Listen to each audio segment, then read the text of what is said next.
World cup में semifinal match में Bharat England के हाथों हार गया। इस पर तमाम भारतीय क्रिकेट प्रेमी टीम को कोस रहे हैं और अपनी भड़ास निकाल रहे हैं। ऐसे में भगवान कृष्ण का जीवन चरित्र सहज ही याद हो आता है। मथुरा की एक कैद में माता देवकी के गर्भ से जन्मे कृष्ण ने अपने आचरण से मानव जाति के सामने कई ऐसे उदाहरण रखे जो जीने की राह दिखाते हैं। ऐसा ही एक उदाहरण है उनके रणछोड़ बनने का। जी हाँ, एक बार कृष्ण भी युद्ध को बीच में ही छोड़कर मैदान से भाग गए थे, फिर भी शत्रु का वध हुआ और हजारों निर्दोष नागरिकों की सुरक्षा हुई। ये है कृष्ण के रणछोड़ बनने की कहानी। भगवान श्री कृष्ण का जन्म कंस का वध कर समस्त पृथ्वी लोक को उसके अत्याचारों से मुक्त कराने हेतु हुआ था। किशोरावस्था में ही वह गोकुल से मथुरा आ गए तथा दुष्ट कंस का वध किया। कंस की मृत्यु से दुखी उसके श्वसुर जरासंध ने एक विशाल सेना लेकर मथुरा पर आक्रमण कर दिया। इस आक्रमण में उसके साथ शिशुपाल और काल्यवन जैसे शक्तिशाली राजा भी शामिल थे। जल्दी ही सेना मथुरा जा पहुंची और मथुरा की राजसभा में कृष्ण तथा बलराम को सेना को सौंपने का संदेश भेजा गया। इस युद्ध को टालने तथा मथुरा के निर्दोष नागरिकों को बचाने के लिए कृष्ण ने रातों रात वहां से सैकड़ों किलोमीटर दूर समुद्र में एक नई नगरी द्वारिका का निर्माण करवाया। अपनी माया से उन्होंने समस्त नागरिकों, उनके पशुओं तथा संपत्ति को नींद में ही नई नगरी में पहुंचा दिया। अगले दिन सूर्योदय के समय कृष्ण तथा बलराम जरासंध की सेना के सामने जा पहुंचे और उसे लड़ने के लिए चुनौती दी। जैसे ही जरासंध और दूसरे राजाओं ने कृष्ण को मारने के लिए शस्त्र उठाए, दोनों भाई भागने लगे।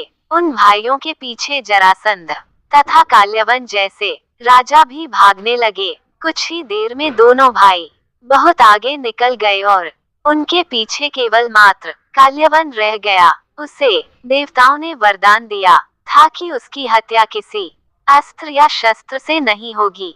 ऐसे में वह निर्भीक था और लगातार कृष्ण का पीछा करते करते एक गुफा में जा पहुंचा। गुफा में राजा मुच्छुकुंद सो रहे थे, जिन्हें इंद्रदेव ने वरदान दिया था कि जो भी उन्हें उठाएगा वह उनके देखते ही जलकर भस्म हो जाएगा। वहां पहुंचकर कृष्ण ने सोए हुए मुच्छुकुंद पर अपना पीताम्बर डाल दिया और स्वयं छिप गए। काल्यवन भी वहां जा पहुंचा और सोए हुए राजा मुच्छुकुंद पर पीताम्बर देख उन्हें ही कृष्ण समझ बैठा। उसने मुच्छुकुंद को उठाने के लिए लात मारी, जिसके कारण उनकी निद्रा खुल गई और उनके देखते ही काल्यवन वहीं पर जलकर भस्म हो गया।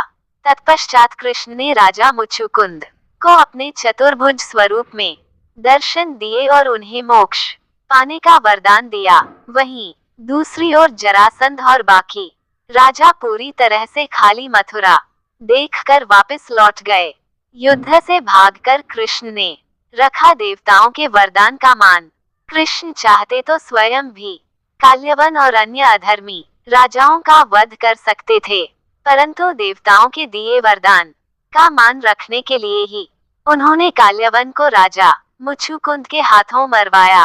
इसी तरह बाद में जरासंध का वध पांडु पुत्र भीम के हाथों करवाकर भूधरा का भार कम किया। इस तरह कृष्ण ने दिया दुनिया को उदाहरण। इस कहानी के बाद कृष्ण के नाम के साथ हमेशा के लिए रणछोड़ जोड़ दिया। कृष्ण की इस कहानी से सीख मिलती है कि अनावश्यक ताकत का प्रदर्शन नहीं कर बुद्धिबल से काम लेना चाहिए। इस तरह हम अपनी शक्ति को खर्च होने से रोक सकते हैं और बड़े से बड़े संकट का भी सामना कर सकते हैं।